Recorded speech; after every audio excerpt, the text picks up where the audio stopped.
So in this video we are gonna try to change some washers on the carburetor or the gasket on the carburetor on a Honda GCV or GHC, whatever, GCV 160 engine.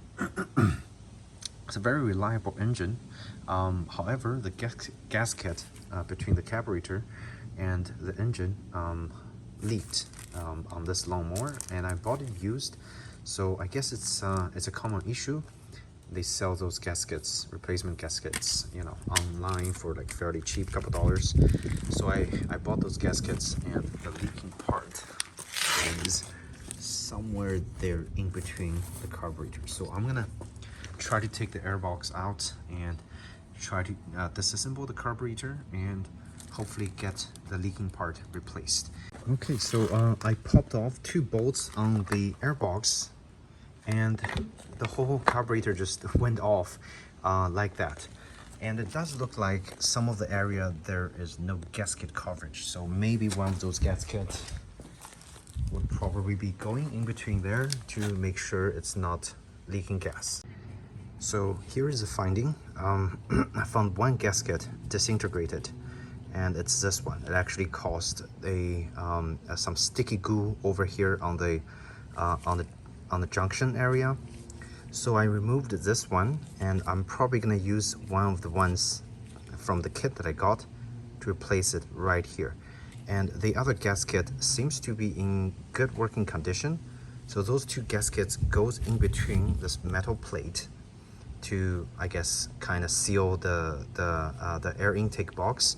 So it goes like the outer, the middle, and the inner. So the inner one is one that's leaking, that I'm gonna replace. The one on the back actually is still in okay condition. There's no leak over there, or if there is one leaking area, I could use one of those provided gasket sealer and just leave it over there. So that might be what I'm gonna do. So I'm gonna put an extra gasket over on that area, and hopefully that should cover the leak. And again, it's extremely simple. This whole assembly is secured by 2 really long bolts. So really, it's no issue taking the carburetor out for service. And I kind of wiped off all the nasty stuff, and it should work. It should work for a long time, hopefully. So let me put the gasket on, and I'm gonna put the lawnmower back together. Hopefully there's no more leaks.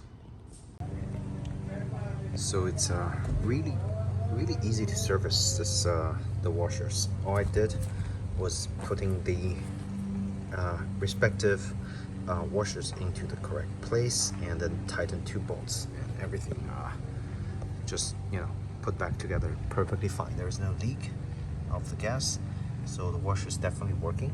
The only washer I didn't use is this one, the square one, because mine doesn't have that little square adapter that some of the other models came with. And the only washer that I've replaced is this broken one, which is somewhere in the front of the carburetor. This one is totally disintegrated. I actually used all the rest of the washers that came with the kit. The other 2, the one that looks like a different shape than this one, the other 2 actually put it on the back in between the heat shield, the larger piece. So there's one in the front of the heat shield, and there's one on the back of the heat shield, and that's pretty much it. I open up the gas flow, and again, no leaks, and first pull, nice start, so really no complaint. It's pretty easy to do. So if you guys have any questions on how to replace the washers or the gaskets on the carburetor, feel free to ask me in the comment section down below. Hope you found this video helpful, and if you did, please do hit the like button or subscribe. Thanks again, and see you in the next video.